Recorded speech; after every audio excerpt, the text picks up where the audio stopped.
Boa noite, amada igreja, boa noite a todos que nos acompanham e nos assistem. Boa noite a você que reservou este tempo para, junto conosco, adorarmos ao Senhor Jesus, pois esta é a nossa intenção, não é apenas que você assista, mas que você cultue, que você adore ao Senhor Deus juntamente conosco, e é o que faremos neste momento. É uma alegria imensa, um prazer imenso podermos novamente cultuarmos ao nosso Deus, que é digno de toda a glória, de todo o louvor e de toda a adoração. Nós vamos começar o culto ouvindo o hino dos irmãos da orquestra que estão conosco novamente, e graças a Deus por isso. Nós estaremos ouvindo a primeira e a última estrofe do hino de número 293, mas quero anunciar também uma novidade neste culto. Nossa irmã Maria do Socorro, esposa do pastor João Amador, estará conosco a partir de agora, representando em Libras, para que outros irmãos, pessoas que têm deficiências também, possam assim acompanhar os nossos cultos. Vamos ouvir o número especial pela orquestra neste momento.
Vamos orar ao Senhor. Curve comigo a sua cabeça.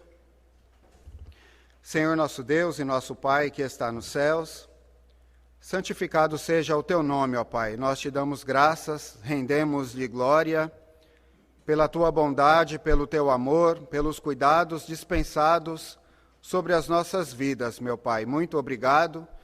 Senhor, eu te louvo pelas bênçãos espirituais, te agradeço por tão grande salvação, ó Deus, concedida através do sacrifício do teu unigênito Filho, o nosso Senhor Jesus Cristo, que morreu naquela cruz em nosso lugar. E eu te louvo, meu Pai, porque ao terceiro dia ele ressuscitou, provando assim que ele é o dono da vida, provando assim que ele está vivo, e por isto nós também viveremos. Obrigado, Senhor Deus, recebe o nosso culto, recebe o nosso louvor, a nossa adoração, meu Pai, e o meu clamor é que o teu Espírito Santo esteja capacitando cada um de nós que temos algo a realizar para o Senhor aqui. Em especial, eu clamo a Ti pela Tua mensagem, pela Tua palavra que vai ser pregada, que o Senhor esteja abençoando o pastor Alex, ajudando o Teu servo naquilo que foi preparado, meu Pai, que o Teu Espírito esteja usando poderosamente o teu servo, meu Pai, e assim as pessoas, os irmãos em Cristo sejam alcançados, sejam impactados pela palavra que ouvirão esta noite.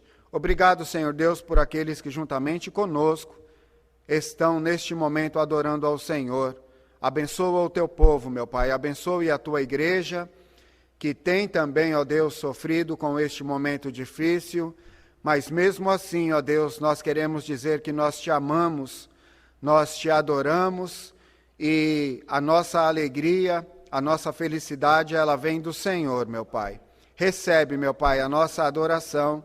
As demais igrejas que estão se utilizando também da tecnologia para cultuar, para transmitir a adoração ao Senhor, capacite cada um dos teus servos também, meu Pai, porque a tua igreja não para, ela não pode parar, e pelo poder do teu Espírito Santo nós confiamos que nós prosseguiremos, continuaremos firmes até a volta do teu Filho. É a minha oração em nome de Jesus. Amém, Senhor. Quero fazer uma leitura na palavra do Senhor e peço que você me acompanhe, abrindo a sua Bíblia na carta do apóstolo Paulo aos Filipenses, capítulo de número 4.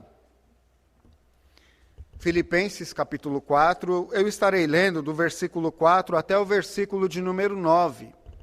E peço que você auxilie, por gentileza, quem está aí ao seu lado.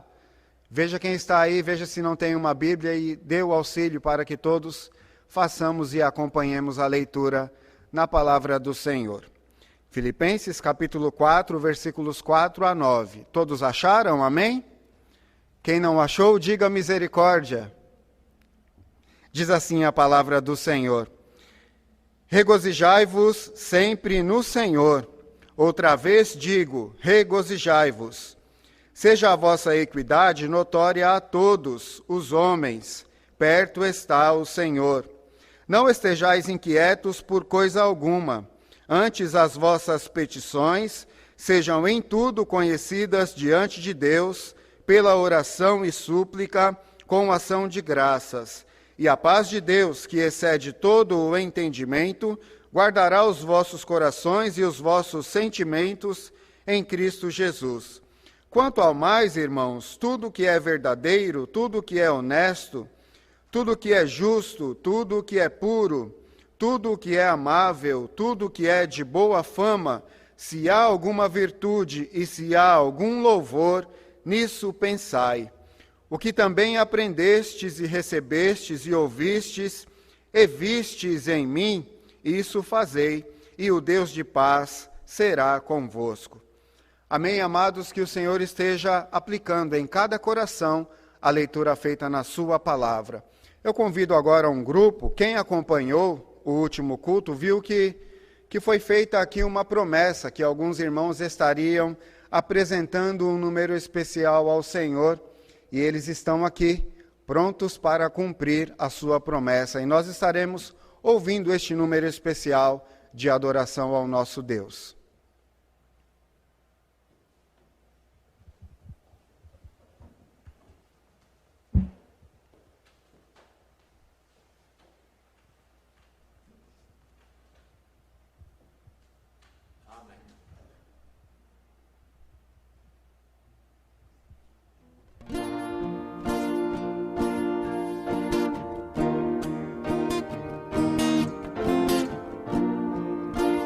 Perto quero estar,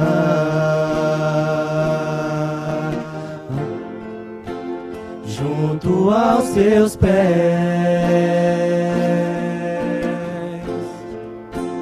pois prazer maior não há que me render e te adorar.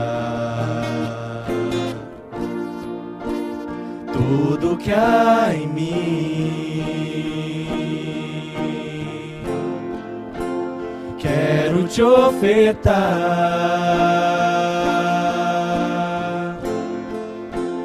mas ainda é pouco, eu sei,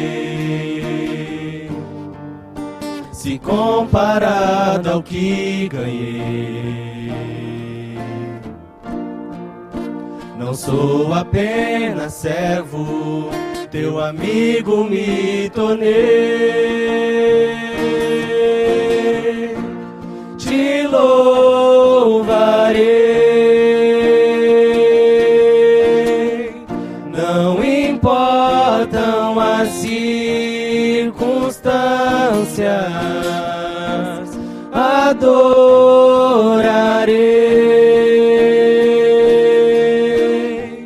somente a ti, Jesus.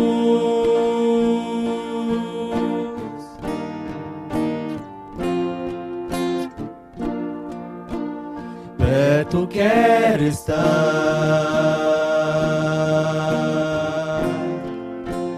junto aos teus pés,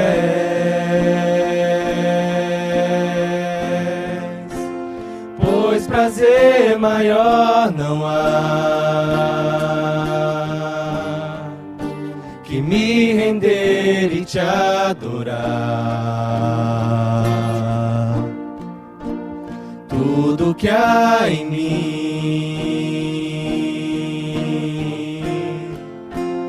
quero te ofertar,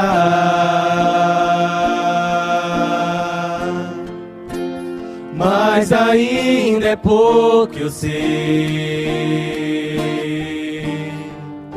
se comparado ao que ganhei. Não sou apenas servo, teu amigo me tornei. Te louvarei,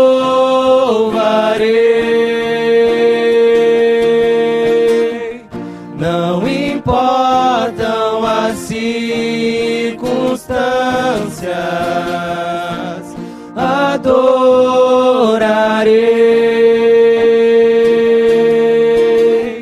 somente a ti, Jesus. Te louvarei,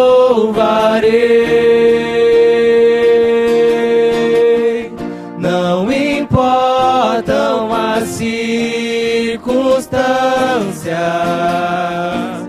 adorarei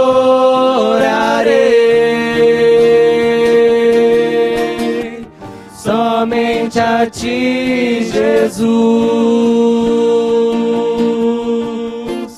Somente a ti, Jesus.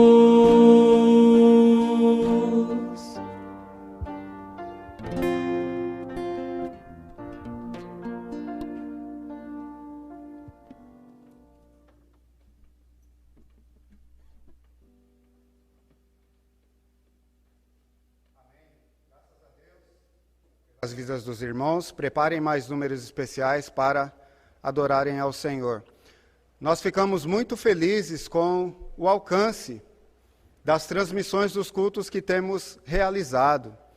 Graças a Deus, pessoas distantes, pessoas que não têm uma igreja por perto para cultuarem a Deus, nos têm mandado mensagens agradecendo pela bênção de poder assim acompanhar os cultos, e ficamos muito felizes com estas notícias, com este contato que temos tido com estes irmãos. A nossa igreja é uma igreja que, eu louvo a Deus, é uma igreja que sempre está envolvida, sempre está trabalhando durante a semana. Nós temos muitas programações. E dentro do possível, nós estamos realizando algumas coisas para que os irmãos sempre tenham algo para meditar na palavra do Senhor. Temos irmãos, professores da escola bíblica, que têm preparado aulas online e têm transmitido via redes sociais para que os irmãos estejam aprendendo a palavra do Senhor. Quero muito que você fique atento às programações, aos domingos, quando de manhã nós temos culto da escola bíblica dominical, nós teremos sempre as transmissões. Enquanto não voltarmos a fazermos os cultos presenciais, domingo pela manhã, às 9 horas, sempre será enviado o link para que você acompanhe e venha assim juntamente conosco adorar ao Senhor, todos os domingos às 9 horas da manhã. Domingo também às 19 horas será transmitido o culto noturno também, ok? Todas as terças-feiras nós temos um ministério em nossa igreja que são os estudos nos lares. Então, fique atento, porque todas as terças-feiras, às 20 horas, haverá também uma transmissão com uma breve reflexão da palavra do Senhor. E como em todas as quartas-feiras também, nós temos culto de oração aqui na igreja, todas as quartas-feiras, às 20 horas também, nós realizaremos aqui o culto de oração. Portanto, fique atento, não perca as nossas programações, eu tenho certeza que será de grande bênção para a tua vida. Eu convido para vir aqui tomar o meu lugar o pastor João Amador. Ele estará realizando o momento de oração, a oração intercessora. Pastor João. Boa noite. É um prazer, mais uma vez, poder me dirigir principalmente aos visitantes. E quero agradecer a grande audiência que teve o culto de quarta, domingo à noite, domingo de manhã e terça-feira. Quero agradecer ao Décio, meu sobrinho, que há mais de 20 anos eu não tive o privilégio de vê-lo, nem de conversar, mas ele mora em Campinas, e ele nos ligou dizendo que ficou muito feliz em acompanhar o culto de terça-feira, de quarta-feira. As minhas sobrinhas lá no Paraná, as filhas do meu irmão José, falecido, que também acompanharam as programações da igreja. Então a nossa audiência está sendo maravilhosa. Vamos combater a Rede Globo aí, né, com a audiência dos amados irmãos. Quero agradecer a todos vocês que estão nos ouvindo e nos vendo, e peço que, neste momento, você possa se voltar para o nosso Deus, enquanto vamos orar, principalmente pelos visitantes, mas também por todos os nossos queridos irmãos, membros da igreja que estão nos assistindo. Eu quero fazer aqui 6 pedidos de orações, vocês lembrem dele.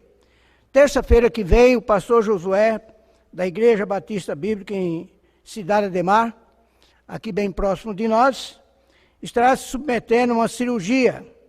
Peço à igreja e a todos os amados que estejam orando pelos servos do Senhor.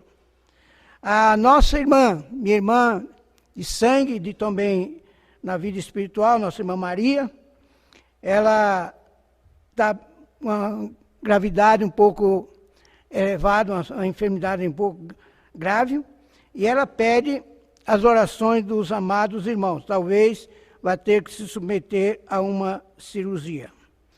O irmão Manuel José, que fez o transplante de coração, está no hospital Alberto Einstein e precisa das nossas orações. O neto da irmã Sandra é membro aqui da igreja, ele está também com um problema e necessita das nossas orações. A irmã Marizene, membro da igreja Cidade Ademar, nós tivemos o privilégio de batizá-la aqui na igreja, hoje ela faz parte da família lá de Cidade Ademar. Ela também teve um princípio de uma gripe um pouco forte, mas graças a Deus já foi combatida e está fora de perigo. Quero orar nesse momento também pelos infectados do vírus coronavírus. Que os irmãos estejam orando por todos aqueles que estão nos hospitais. Eu digo sinceramente, confiando no meu Deus, que eu não encaro isso aí como uma pandemia, como estão dizendo. Eu encaro isso aí como mais uma doença que vai passar. Os irmãos não fiquem apavorados, porque apesar da violência deste vírus, nós temos um Deus que é maior do que este vírus, que é mais poderoso do que esse vírus. Então fique tranquilo, meu irmão, confie no Deus que você aceitou e tem Ele como seu Deus, e não abaixe a cabeça para essas violentas infecções que sempre têm alastrado o mundo. Baixe a sua cabeça, vamos clamar a esse Deus Todo-Poderoso. Eterno Deus, Pai de nosso Senhor Jesus, neste momento que estamos diante do Senhor, sabemos, ó Pai, que a Tua palavra diz que onde tiver 2 ou 3, o Senhor está conosco. E eu te peço, meu Deus, que neste lar, nesta família, esta pessoa que está no hospital infectada pelo vírus HIV, aliás, do coronavírus, meu Deus, que o Senhor esteja acudindo essa pessoa, socorrendo e dando a ele a cura deste mal. Oramos, meu Deus, por todas as famílias que estão apavoradas nesta quarentena, que possam confiar no Senhor. Aos teus filhos, meu Deus, que estão em suas casas, obedecendo a ordem do governo, nós pedimos, meu Pai, que acima da ciência médica, acima da capacidade humana, está o teu poder. E eu te clamo, meu Deus, que o Senhor vá de encontro a essas pessoas. Abençoa os visitantes que nos honra com a sua assistência, com a sua participação deste culto transmitido, que eles possam estar guardados e protegidos pelo Senhor. Tem misericórdia da nossa igreja, que passa por esse momento difícil, principalmente na área financeira, onde nós não temos recolhido as ofertas missionárias, e os nossos missionários estão no campo, pregando a tua palavra, esperando o nosso apoio. Ó meu Deus, que o Senhor conscientize cada crente a se comprometer em devolver aquilo que ao Senhor pertence, que é as nossas ofertas alçadas. Tem misericórdia desta área, meu Deus, e ajuda-nos a que os nossos missionários não venham lhe faltar o seu sustento, a nossa parte, a nossa obrigação possa chegar até eles. Nós oramos agradecidos em nome do Senhor Jesus. Amém, Senhor.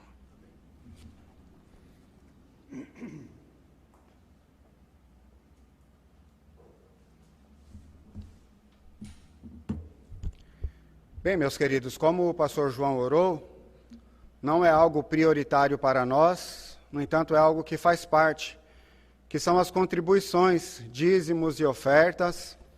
É fato que muitas pessoas têm sido afetadas por conta deste vírus, impossibilitados de trabalhar, muitos não estão recebendo o seu salário, mas eu quero me dirigir a você, que continua recebendo, quero conclamar a tua fidelidade, a que você seja fiel na sua contribuição, porque a igreja, ela se compromete com vários irmãos, vários missionários que dependem de nossa igreja, e a igreja somos nós, a igreja sou eu, a igreja é você.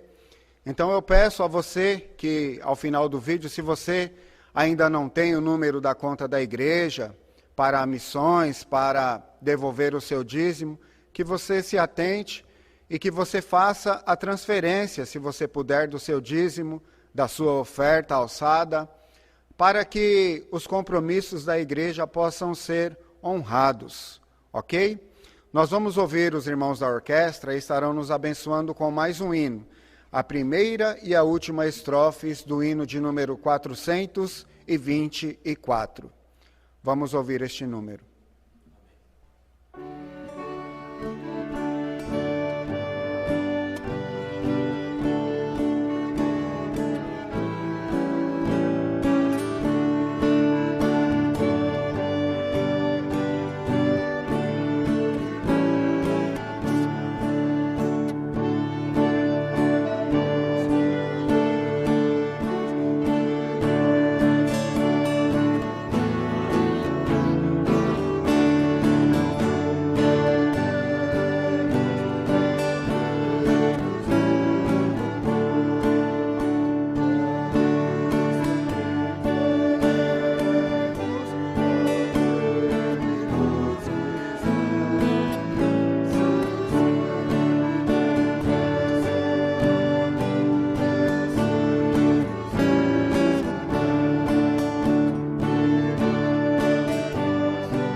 Amém. Louvado seja sempre o nosso Senhor Jesus Cristo.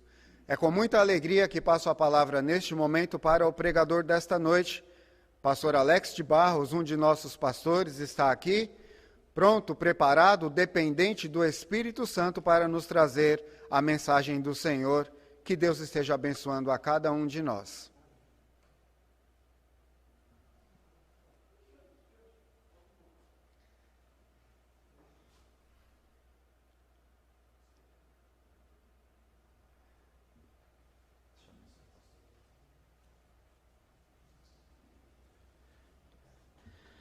Boa noite para você que nos acompanha através da rede mundial de computadores ou pela plataforma do Facebook ou do YouTube. Eu quero dizer para você que tudo aqui tem sido feito para que você veja o Senhor Jesus Cristo, para que você seja abençoado pelo Senhor Jesus Cristo. Quero agradecer essa mini orquestra, não é a orquestra completa. Se você jamais esteve aqui em nossa igreja, eu convido que você nos faça uma visita, assim que nós reabrirmos nossas portas, que você venha nos visitar e você vai ver uma orquestra 3 vezes, 4 vezes talvez o tamanho que você tem aqui. Também agradeço os nossos jovens que trouxeram esse hino maravilhoso. Quem sabe da próxima vez vocês podem cantar aquele Quando Jesus estendeu a sua mão para mim. O Felipe estava cantando, dedilhando, não é? E é um dos meus hinos favoritos.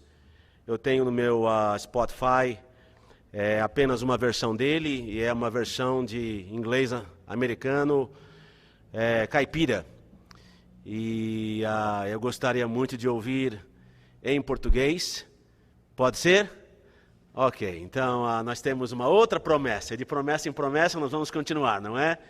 Muito bem, então, eu vou ficar esperando. Eu até estava esperançoso que seria o que eles cantariam hoje, mas o hino não poderia ter sido melhor. Realmente foi maravilhoso, foi singelo, nos conduziu até a presença de Deus. Nós estamos querendo, o mais rápido possível, voltar às nossas atividades normais. Nós queremos novamente ter a comunhão, preciosa comunhão, doce comunhão, abençoadora comunhão com os irmãos que nos acompanham agora em seus lares. Então, assim que for possível, assim que for humanamente possível, nós estaremos retornando à nossa normalidade. Mas estamos contentes pelo trabalho incansável, novamente quero dizer, da equipe da mídia. Nós temos tantas pessoas trabalhando por detrás dos bastidores, para que a palavra de Deus ela chegue até você. Você não imaginaria os obstáculos técnicos, não é? Nós não temos equipamentos de última geração, nós temos bons equipamentos, mas nós não temos equipamentos de 20, 30 mil reais, que talvez algumas igrejas aí fora tenham. Então, os nossos ministros na área da mídia, eles têm que adaptar, eles têm que realmente batalhar, trabalhar com grande afinco para que quando chegar aí do seu lado, chegue de forma sincronizada, chegue da melhor forma possível. Então, quando você os ver esses irmãos, os vê-los novamente aqui no templo, nos átrios do Senhor, agradeça a eles, tá bom? Abrace esses irmãos, porque esses irmãos têm trabalhado com grande cuidado e não têm medido esforços. Muito bem, eu convido você para abrir a palavra de Deus nessa noite no Evangelho de João. Nós vamos para o Evangelho de João, o capítulo de número 12, ali de João. Novamente, nós estaremos disponibilizando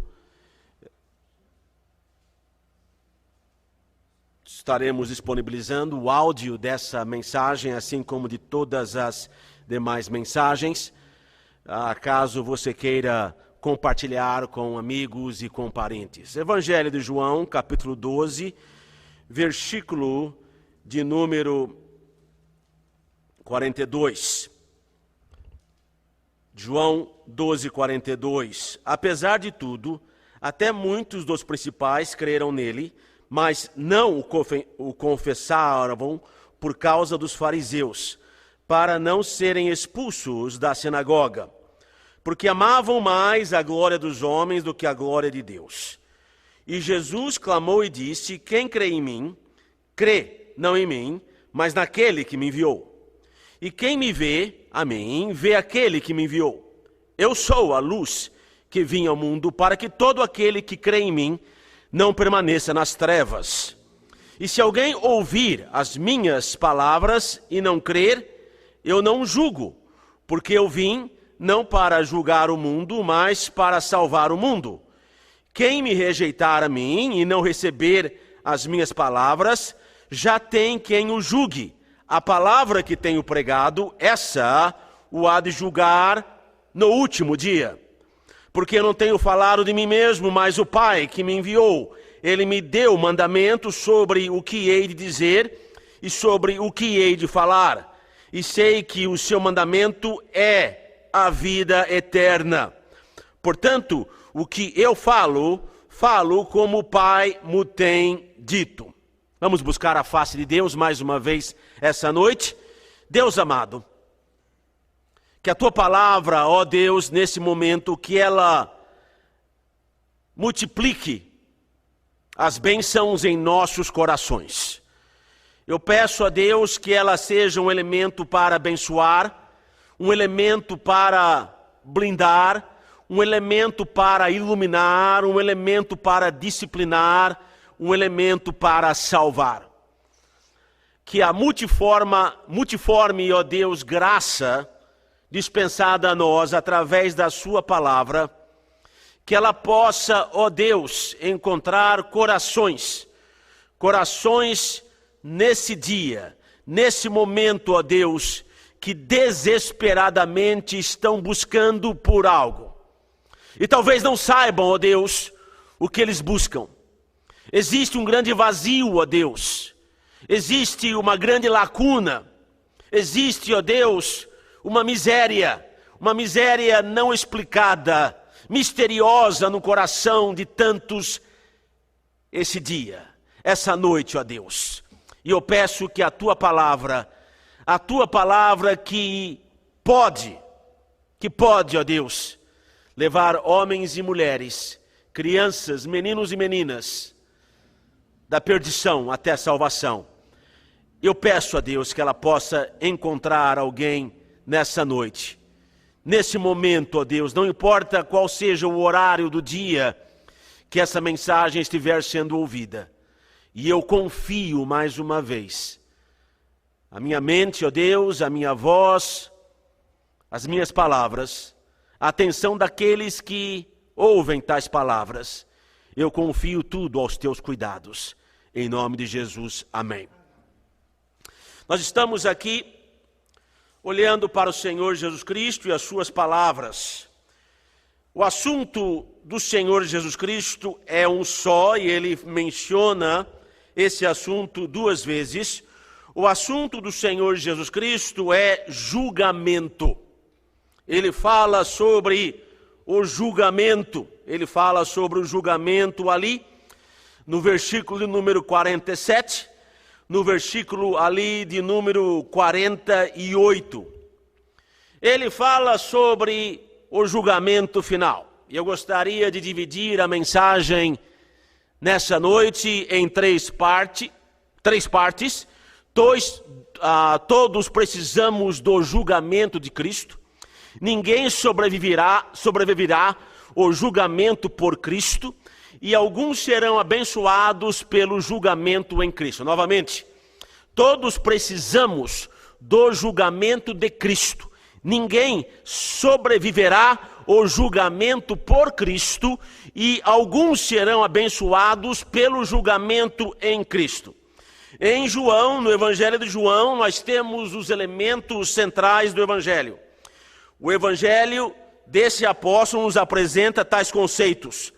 Esse é o Evangelho mais teológico de todos os outros Evangelhos. E ele fala sobre o julgamento aqui. Em 2 Timóteo 4:1, nós vemos Paulo dizendo para o jovem Timóteo: conjuro-te, pois diante de Deus e do Senhor Jesus Cristo, que há de julgar os vivos e os mortos na sua vinda e no seu reino. A ideia de julgamento não é uma ideia muito popular hoje. As pessoas hoje não creem em um Deus que julga. Se você entrar em uma livraria cristã, você terá dificuldades em encontrar um livro, algum material que fala sobre o julgamento de Deus. Você não terá nenhuma dificuldade em encontrar livros sobre uma fé positiva, sobre a autoajuda, sobre o evangelismo explosivo. Mas o assunto julgamento, esse assunto aqui que o Senhor Jesus Cristo falou, esse assunto é um assunto raro. As pessoas, elas não querem acreditar em um Deus que julga. Eu jamais encontrei nenhum livro recentemente que falasse sobre o julgamento de Deus para o homem. Você não vai encontrar nos livros em nossas livrarias evangélicas, mas você vai encontrar nesse livro aqui. Esse livro está repleto de referências sobre esse julgamento, e o Senhor Jesus Cristo aqui, ele não esconde o fato que esse julgamento é uma realidade. E eu quero mostrar para você, nesse momento, que apesar do julgamento não ser uma ideia muito popular hoje, esse julgamento, ele é uma realidade. Muitas pessoas não querem pensar em um Deus esmagando o homem no seu julgamento. As pessoas consideram que o julgamento é uma ideia primitiva, é uma ideia da Idade Média, é uma ideia muitas vezes perigosa. Eles querem crer na prosperidade e na vitória, mas não no julgamento. Eu faço um desafio para você. Escute um desses pregadores da prosperidade e veja quantas vezes você vai ouvir da boca deles a palavra julgamento. Eu arrisco a dizer que você não vai ouvir nenhuma vez sequer, porque as pessoas, elas não querem ver Deus como um juiz, mas como diz aqui o nosso primeiro ponto, e eu quero desenvolver esse ponto e mostrar para você na palavra e através da própria experiência humana. O primeiro ponto nos diz que todos precisamos do julgamento de Cristo. Todos precisamos do julgamento de Cristo. As pessoas precisam de um Deus que julga. Existem nuances no conceito de julgamento bíblico aqui. Existem detalhes que muitas pessoas não consideram, mas que a Bíblia trata de forma aberta. É por isso que as pessoas, elas se afastam da ideia do julgamento. Mas eu quero mostrar para você aqui que essa não é apenas uma ideia bíblica, mas que o julgamento, ele é necessário. Ele tem que acontecer, porque um mundo onde não haja um julgamento final, onde não exista um juiz definitivo, é um mundo desesperador. É um mundo miserável. É um mundo onde as pessoas se jogam das pontes, onde as pessoas se enforcam, onde as pessoas se matam. É um mundo sem esperança. Nós precisamos ter, como diz aqui o Senhor Jesus Cristo, nós precisamos ter a angústia humana, a experiência humana clama por um dia do julgamento final. O dia do julgamento, ele é necessário. Cristo aqui diz no versículo 48 que existe um juiz. E aí ele diz que a palavra pregada por ele mesmo irá julgar no último dia. Ele diz, e ele menciona o último dia. Então a história, ela não é cíclica. A história, ela é linear. Esse último dia é o dia do julgamento final. E aqui o Senhor Jesus Cristo usa uma de suas metáforas favoritas. Ele diz que ele vem como a luz.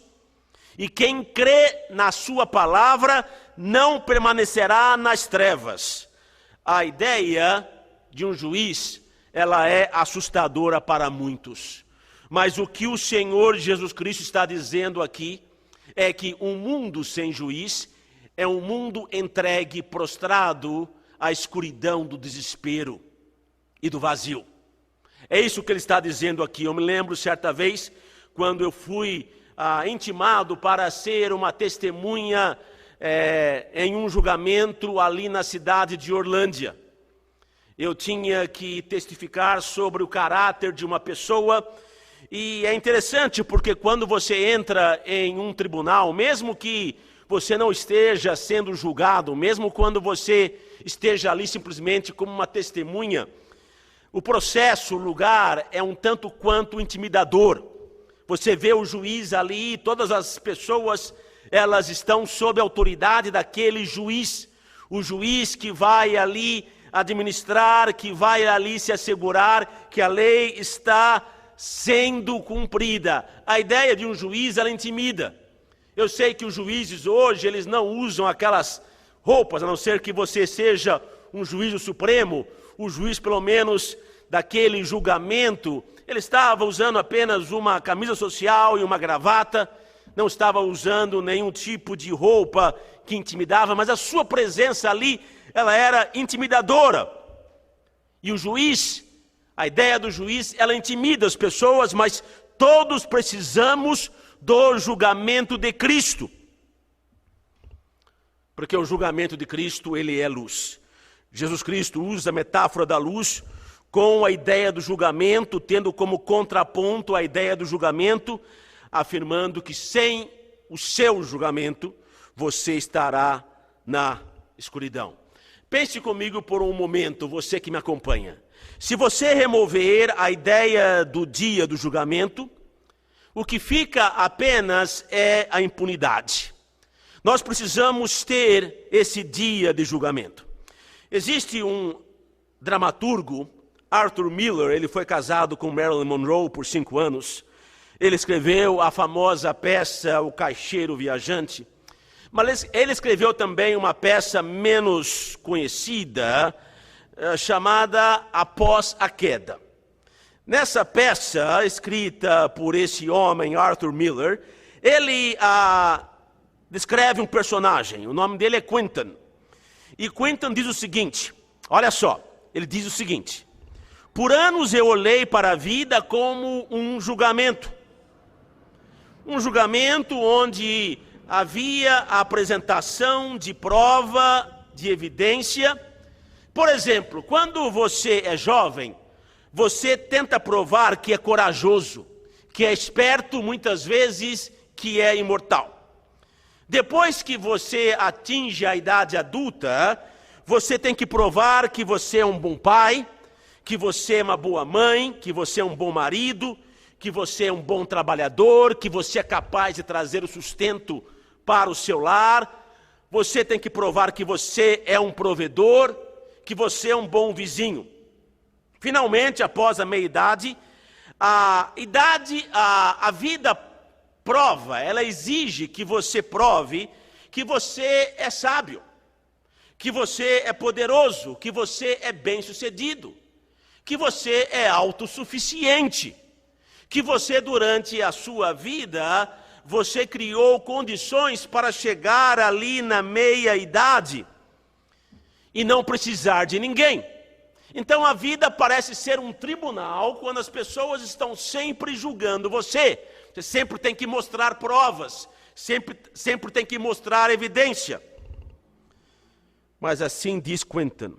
Mas agora eu vejo que no meu raciocínio existia uma pressuposição, e a pressuposição era essa, que eu estava trilhando um caminho, não sabia que caminho que era esse caminho, mas que a minha vida no final exigiria um veredito.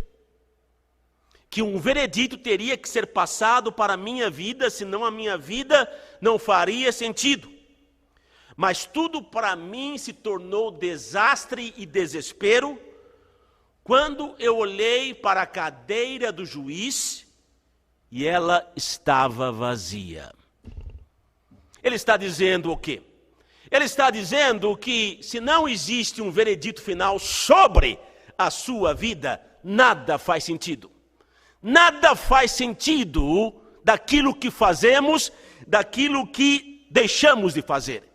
Este escritor, ele era um ateu, então ele via a vida simplesmente como um desenrolar de fatos, mas sem um juiz. E quando você tira o juiz de nossas vidas, quando você tira o veredito, quando você tira alguém que vai dizer é certo ou errado, tudo deixa de ter sentido.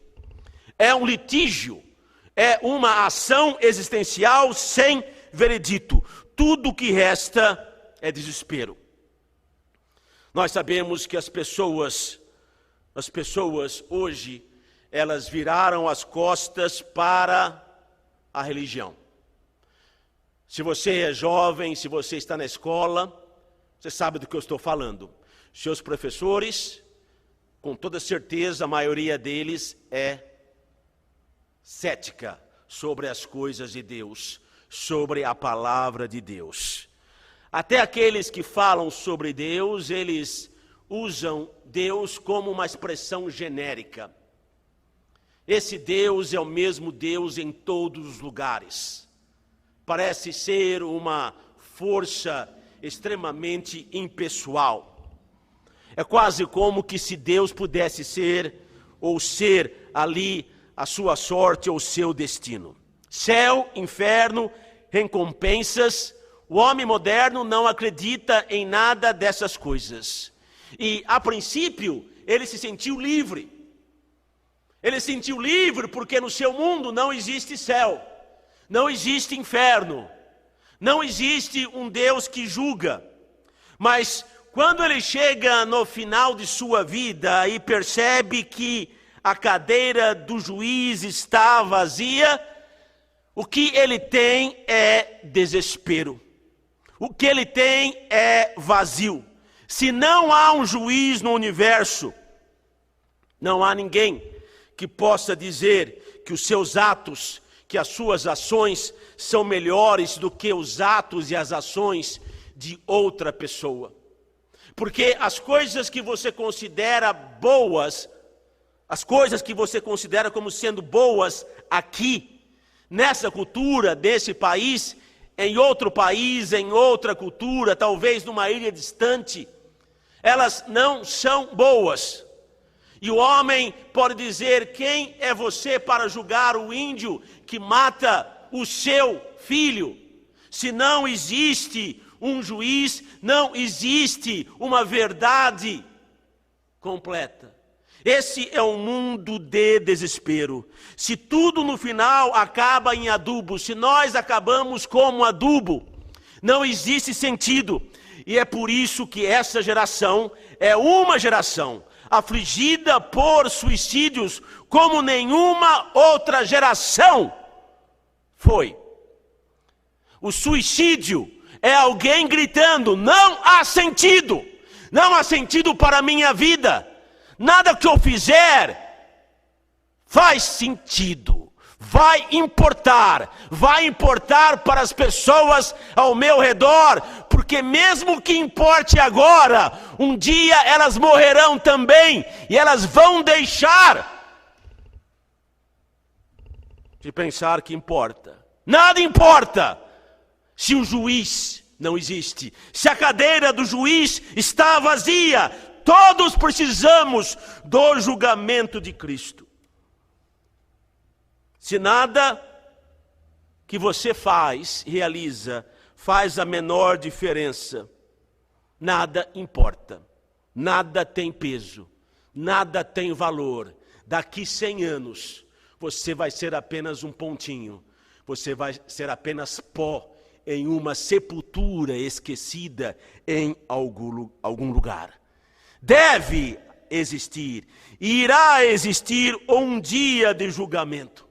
Ou o desespero pessoal, ele vai continuar matando pessoas em nossa geração, em nossa cultura. Muitas pessoas vão dizer: quando você ver algo errado, não pratique a violência. Realmente nós temos o direito de dizer isso? Quando você diz não pratique a violência, você está pressupondo que existe um juiz que irá julgar. E eu penso que todos nós sabemos que nós não podemos depender da nossa justiça e de qualquer justiça para trazer a destruição da impunidade. Nós sabemos muito bem que se você tiver recursos suficientes para pagar um advogado, você poderá se safar de coisas que aquele que não tem ficará a sua vida inteira na cadeia pagando por aquele crime. Você sabe disso. Isso não é apenas no Brasil, isso é em todo lugar. Se você que me escuta essa noite, se você foi fruto ou se você passou por violência, se você passou por qualquer tipo de agressão, se alguém na sua família foi morto em um assalto, se você passou por qualquer tipo ali de crime, você pode ter a certeza absoluta que aquilo que o mundo oferece para você, em termos de justiça, é completamente desesperador. O mundo diz: você não deve retaliar, você não deve se vingar. Mas as pessoas que dizem isso são as pessoas que dizem que não há um Deus. A não violência só pode existir no coração de alguém que tenha certeza que existe um juiz. Um juiz que não pode ser comprado. Um juiz que conhece todos os fatos. Por que as pessoas têm problema dentro da igreja? Por que as pessoas não perdoam? Eu vou dizer o porquê as pessoas não perdoam. Porque elas não acreditam no Deus da Bíblia. Elas não acreditam no Deus desse livro. Elas têm uma versão de Deus que não é a versão da Bíblia, que não é a versão do Deus verdadeiro.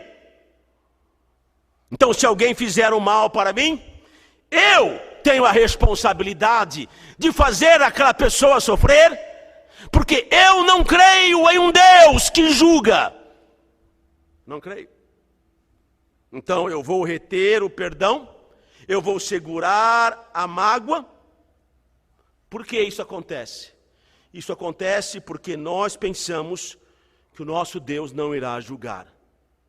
É certo para o mundo pensar isso, mas é impensável para o cristão ter essa posição.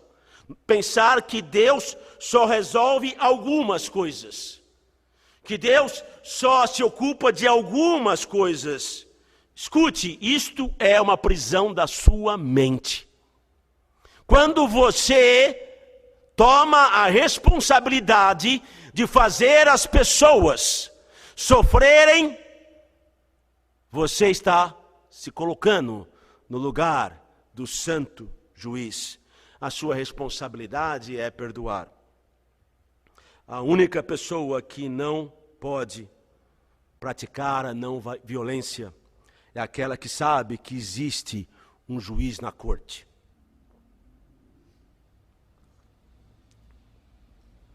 Qual é o motivo de tanto desespero?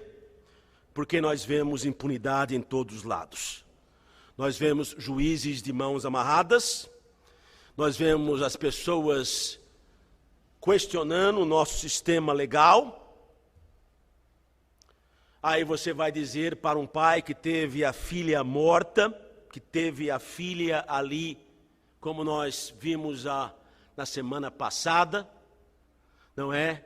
Que teve ali a filha morta pela própria mãe, enterrada de cabeça para baixo. O que você diz para um pai que vê isso? Ele tem duas escolhas. Ou ele vai retaliar e ele mesmo fazer a justiça, ou viver uma vida de sofrimento, desespero, escuridão, sabendo que a justiça jamais será completamente satisfeita. Mesmo que aquela mãe vá para a cadeia, quanto tempo você precisa ficar na cadeia para pagar um crime dessa magnitude? A única coisa que pode dar paz para nós, paz completa, é que existe um juiz. E que esse juiz é o Senhor Jesus Cristo. Esse juiz não é você, esse juiz não sou eu. Existe um juiz de quem ninguém irá escapar. Um juiz que traz paz. A ausência do juiz gera desespero.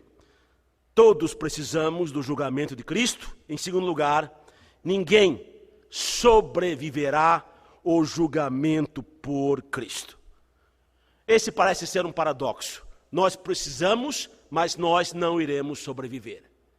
Nós precisamos para não ficarmos loucos, para não entrarmos em desespero, para não matarmos uma parte em nós, para não ficarmos cínicos. Nós precisamos saber que a impunidade, ela será pulverizada. Algo em nós precisa ver isso. Todos nós precisamos de um juiz definitivo, final, puro e santo.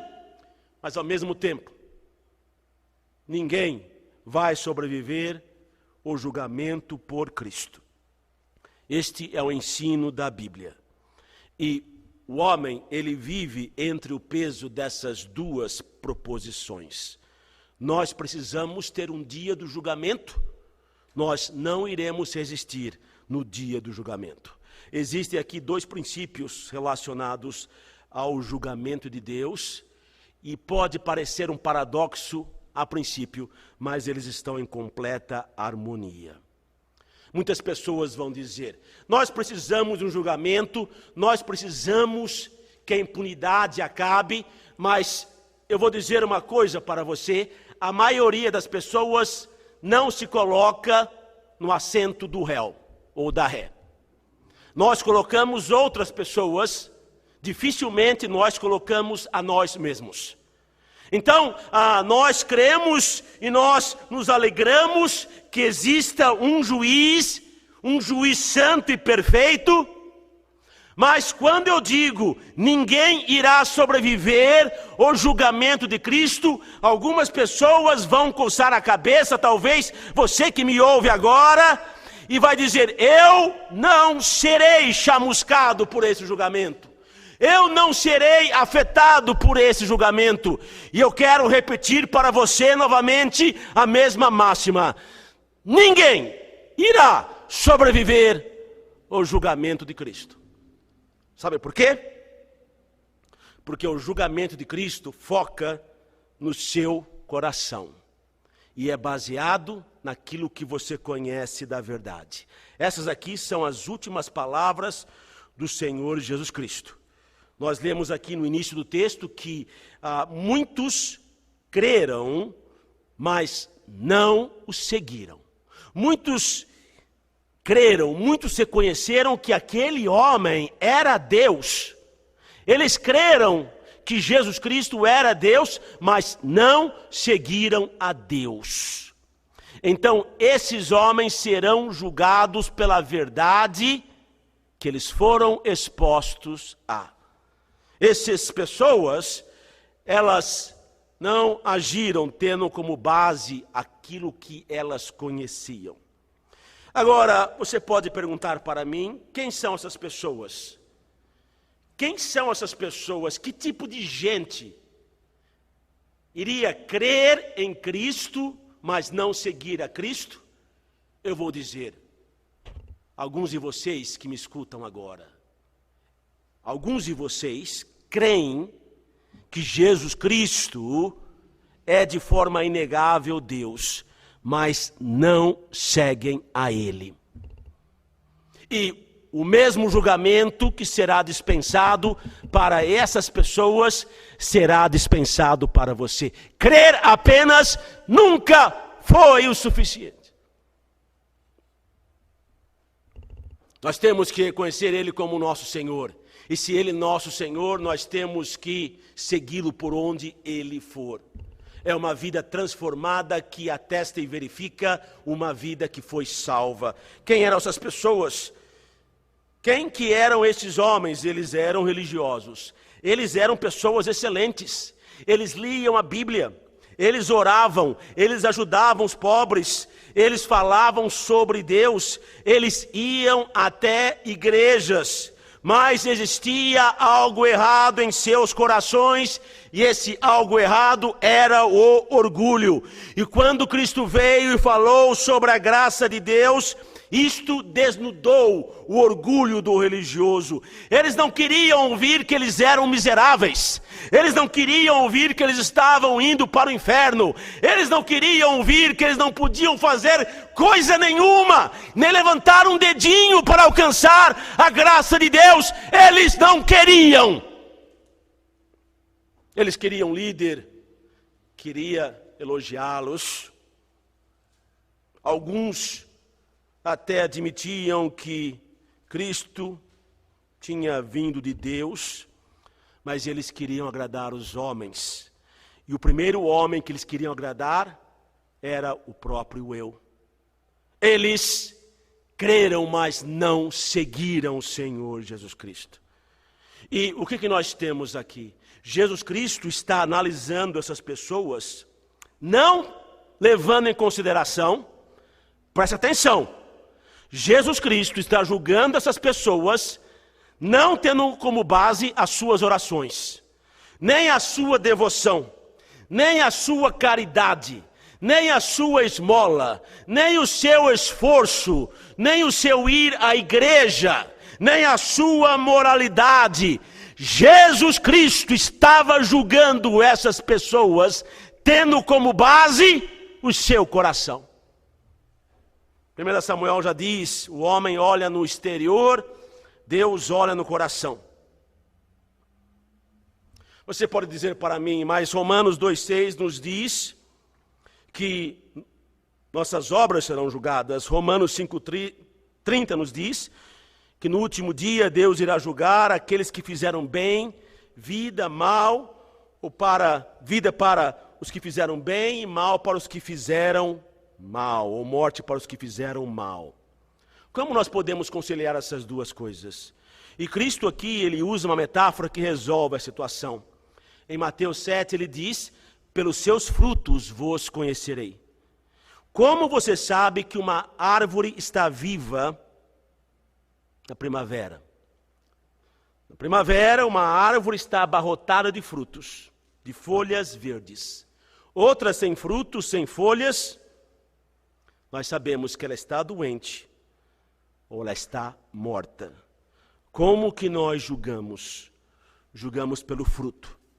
Mas o fruto causa vida? Não, o fruto indica a vida. O fruto não causa a vida. O fruto não dá vida. O fruto mostra que existe vida. O fruto mostra a realidade da vida. Deus irá nos julgar nosso coração, sabendo que o nosso coração, ele trará frutos dignos de arrependimento. O que nós temos aqui? Deus olha para as obras, pois as suas obras refletem o que já está no seu coração. E se houver ali uma discrepância entre obras e coração, Deus irá julgar você. O coração mudado vem antes, as obras vêm depois. É uma questão simplesmente de ordem. Para a religião, obras primeiro e depois a salvação. Para o Senhor Jesus Cristo, salvação primeiro, depois obras. Se o seu coração estiver centralizado no eu, referenciado pelo eu, pela sua opinião, salvo por aquilo que o seu eu faz, e não um coração que nega o eu, um coração que crucifica o eu, um coração que busca a graça de Deus, vai haver uma diferença na maneira como você vive, vai haver um fruto na sua vida, se você tiver um coração que crucificou o eu.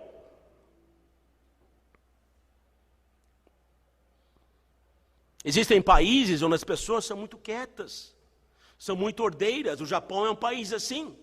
Na Inglaterra, por muito tempo, os policiais não andavam armados. Isso significa que aquele povo é um povo que realmente, eles são convertidos, eles são salvos? Não. Você está vendo aqui a diferença? O seu comportamento é o comportamento ali da cultura, mas o seu coração ainda assim é um coração cheio de pecado. Nós sabemos como que no Japão existe uma indústria pornográfica que prospera. Nós sabemos que como na Inglaterra existem problemas com drogas. Então o fato que o britânico ele é polido, ele é educado, que existe menos criminalidade na Inglaterra, no Japão, na Holanda, não significa de maneira nenhuma que essas pessoas são boas. Porque Deus olha o coração. Pensa no filho pródigo. Quem obteve a graça do pai? O filho que obedeceu ou o filho que se arrependeu? Foi o filho que se arrependeu, porque o filho que se arrependeu tinha um coração reto. O filho que obedeceu tinha um coração duro, um coração perdido. Quem obteve a graça do pai? Aquele que se arrependeu, aquele que tinha o coração no lugar certo. O coração do filho que ficou estava mais longe do pai do que o coração do filho que foi. Cristo está olhando nesse momento para o orgulho do seu coração. Se ele está aberto para Deus ou fechado para Deus. Ele não se importa com a sua generosidade. Ele não se importa se você for morto pela sua generosidade. Ele não se importa. Ele não se importa de fato se você é um bom funcionário, um bom pai. Ele está olhando para o seu coração. Ele julga então, tendo como base o seu coração, e ele julga também tendo como base o seu conhecimento. O versículo de número 46 é um versículo enigmático. Ele diz, eu não julgo, a minha palavra irá julgar. Ele não está dizendo aqui que ele não será o juiz. João 5,27 nos diz que o pai deu ao filho a autoridade para julgar. Ele não está dizendo que ele não vai julgar. Mas aqui é outra metáfora. Ele está dizendo que a palavra que você ouviu será o critério de avaliação. E isso é importantíssimo. Se você negar o evangelho essa noite, seria melhor que você jamais tivesse nascido. Eu não estou dizendo que ninguém está desculpado, que ninguém aqui está justificado, se jamais ouviu o evangelho. O que eu estou dizendo é que você, a partir desse momento, você será responsabilizado por essa palavra que você ouve agora. É o que o Senhor Jesus Cristo está dizendo.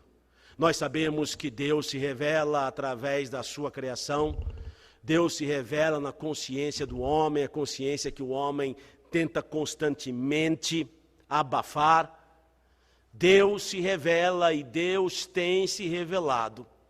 E Deus tem se revelado a você, e você é um privilegiado em poder ouvir a palavra de Deus, porque você tem a oportunidade de responder a essa palavra e de ver a Deus de uma maneira como você jamais viu antes. Paulo fala sobre isso em Romanos 2. Ele diz que nós seremos julgados, tendo como base a verdade que nós ouvimos. Todos têm uma consciência. Todos os homens têm a ideia de que há um Deus. Até o ateu tem essa ideia, sabia disso? O ateu tem que mentir todos os dias para si próprio. É por isso que existe uma militância tão grande, uma militância, uma necessidade tão grande do ateu de confirmar, de validar, de propagar a sua filosofia. É por isso que ateus são tão beligerantes.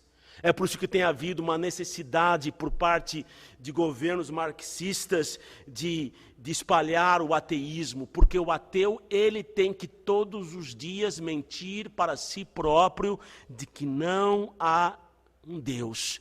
Porque a ideia de Deus, não importa onde você esteja, não importa qual seja a tribo, não importa qual seja a cultura, não importa qual seja a geografia, não importa qual seja o tempo, a ideia de Deus é uma ideia universalmente aceita pelo homem. Universalmente aceita pelo homem, ela não é cultural.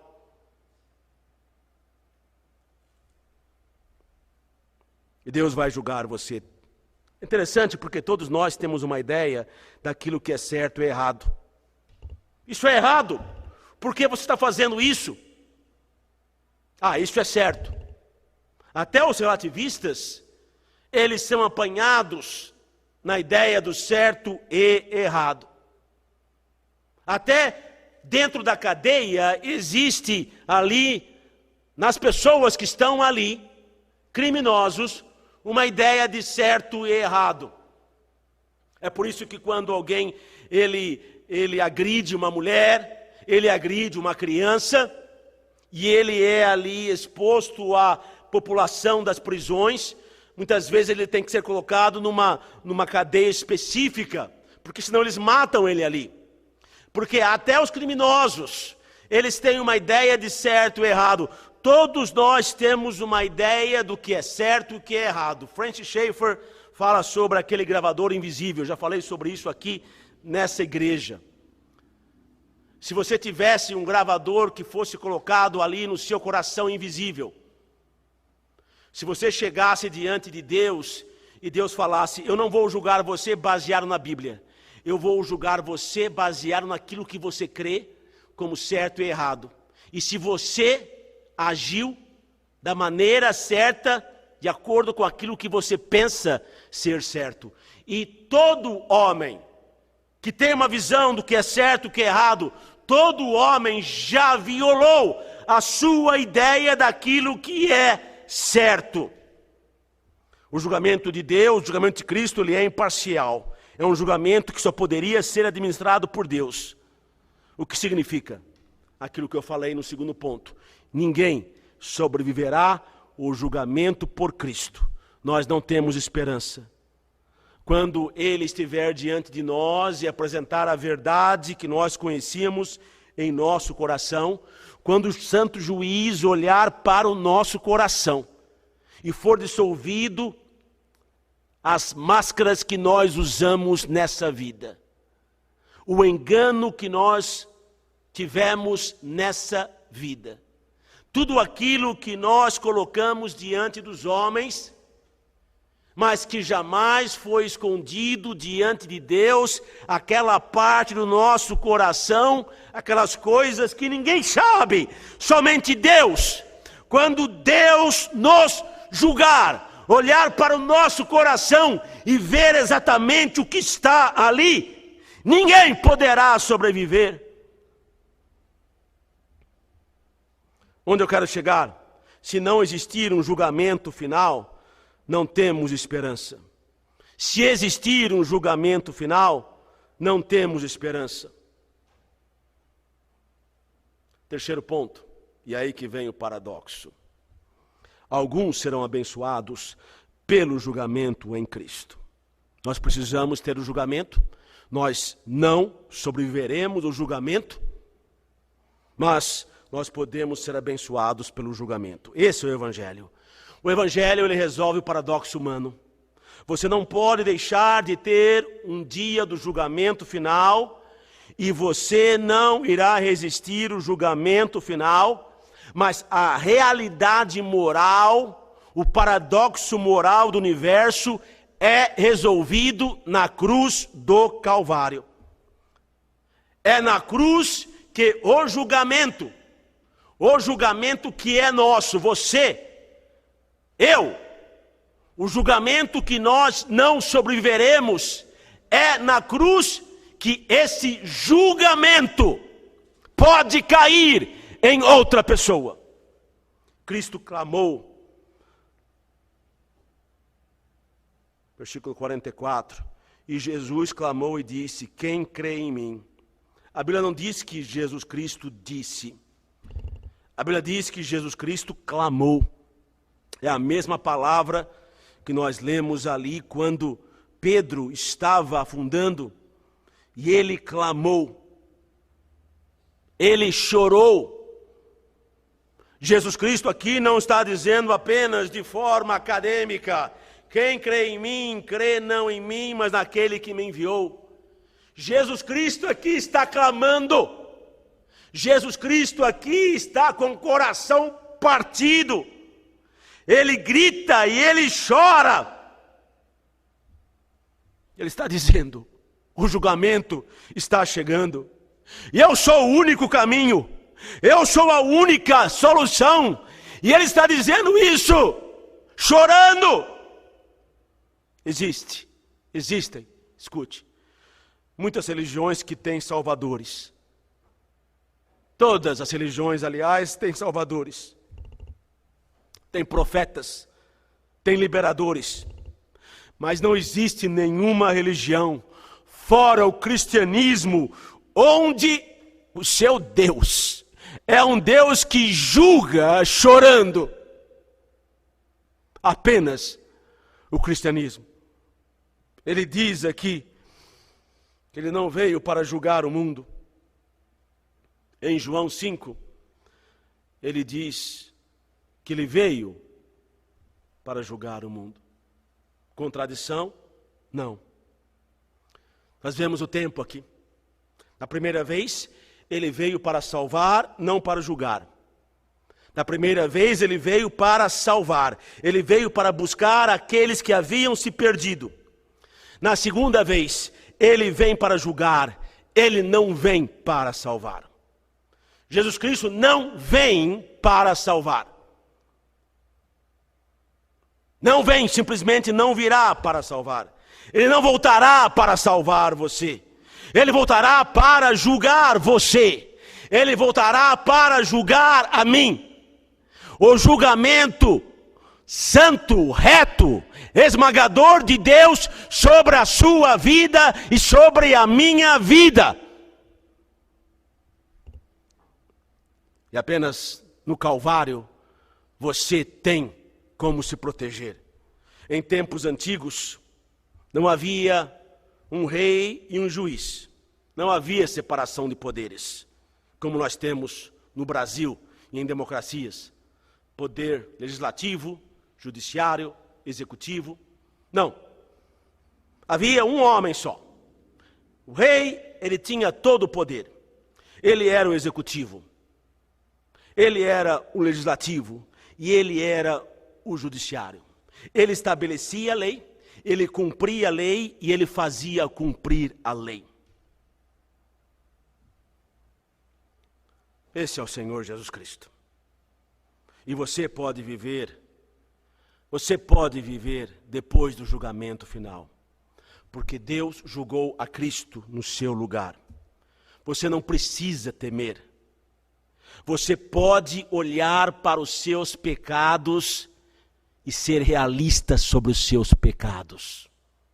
Você pode ser honesto sobre os seus pecados. Sobre o seu adultério. Sobre a sua pornografia. Sobre a sua mentira, sobre os seus furtos, sobre a sua fofoca. Você pode olhar para toda a sujeira do seu pecado. Você não precisa fugir do seu pecado. Você pode confrontar o seu pecado, pois Cristo traz a salvação. Você pode lidar com o seu pecado. Muitos fogem do pecado porque eles não veem solução.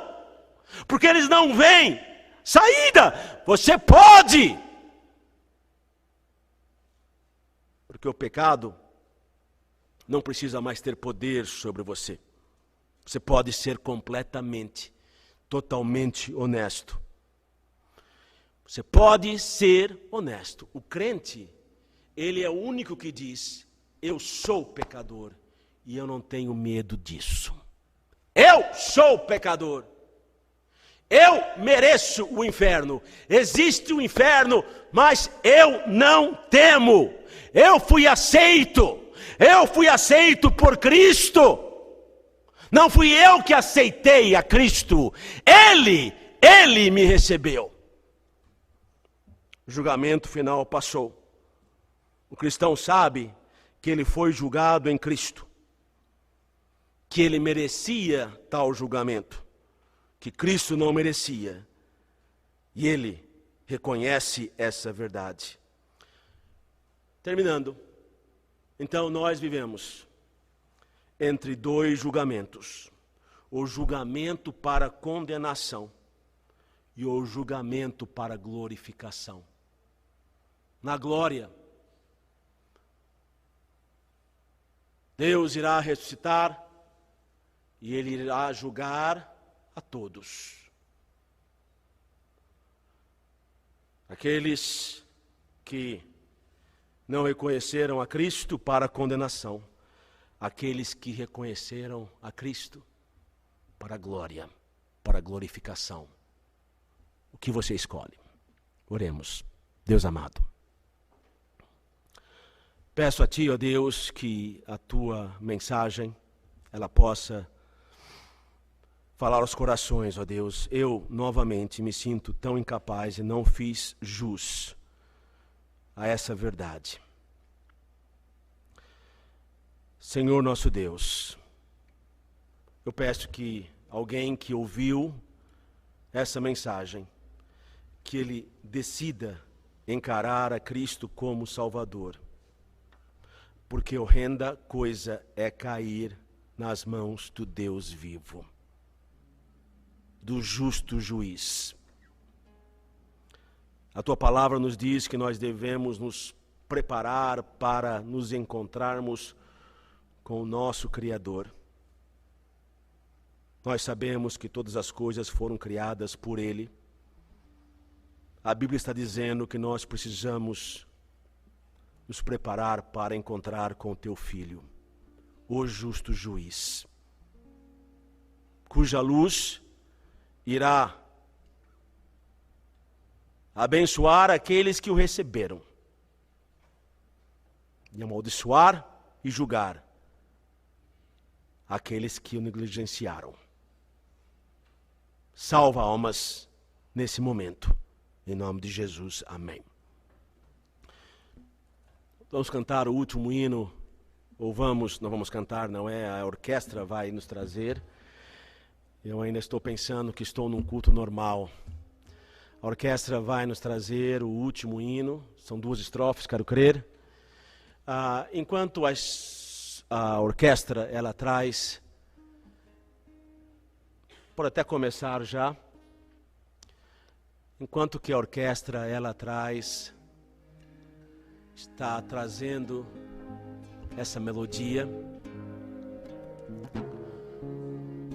Pastor João Amador, todos os domingos aqui, ele faz o convite.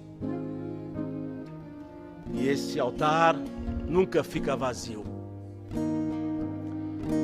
Hoje você não pode chegar nesse altar, mas você pode fazer agora de onde você está um altar.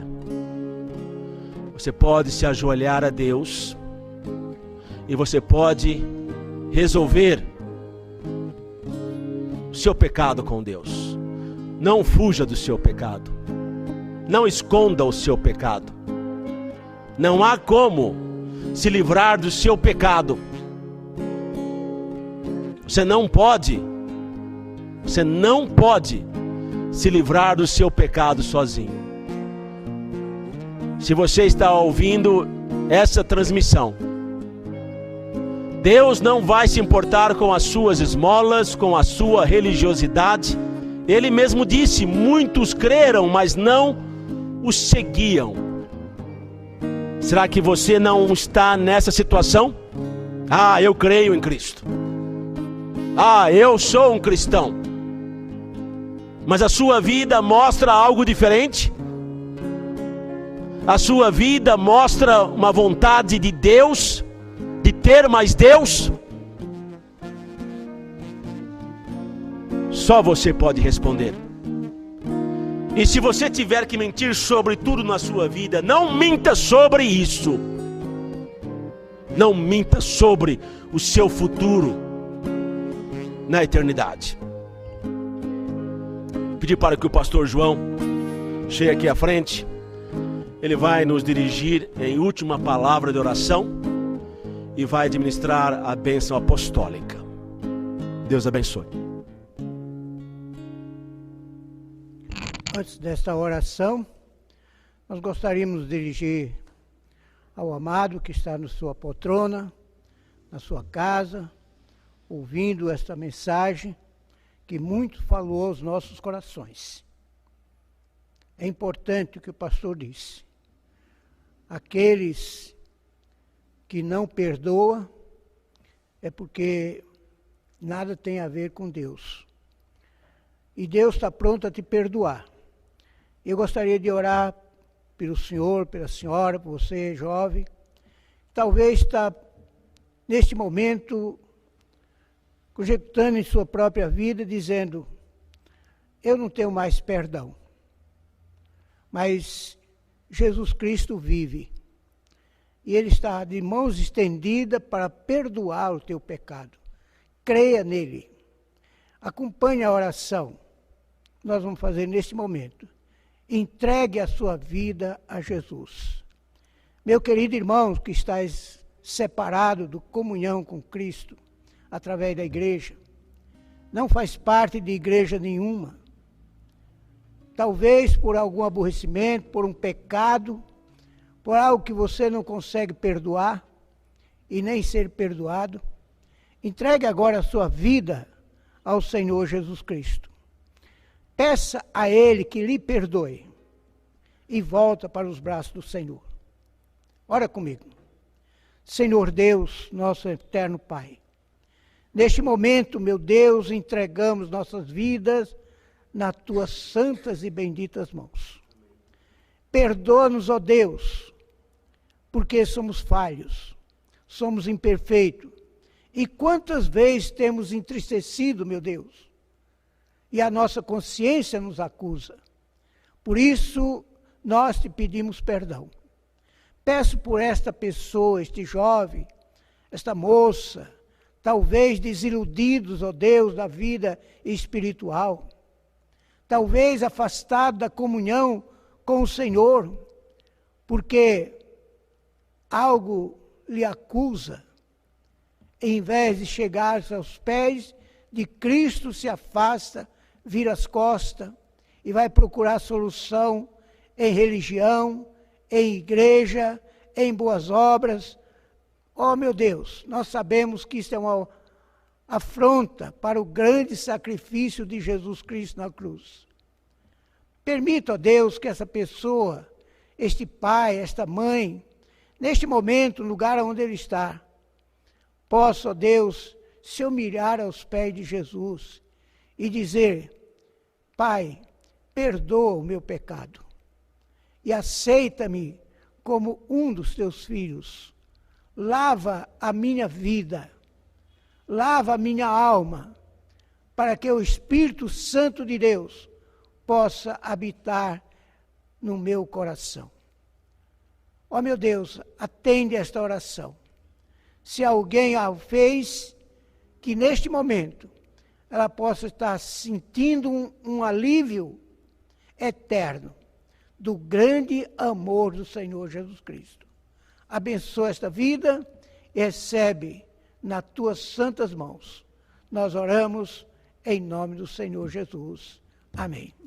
E a graça de nosso Senhor Jesus Cristo, o amor de Deus e a comunhão com o Espírito Santo, seja com todo o povo de Deus e com todo Israel de Deus, hoje e para todos sempre. Amém. Deus abençoe e até o próximo culto. Amanhã nós não teremos culto porque é segunda-feira, mas terça-feira nós estaremos no estudo nos lares, quarta-feira na culto de oração e no domingo de manhã a EBD. Esperamos em Deus que já estejamos reunido na igreja. Vamos orar para que tudo isso passe e o nosso Deus assuma o controle da nossa ansiedade. Que Deus o abençoe.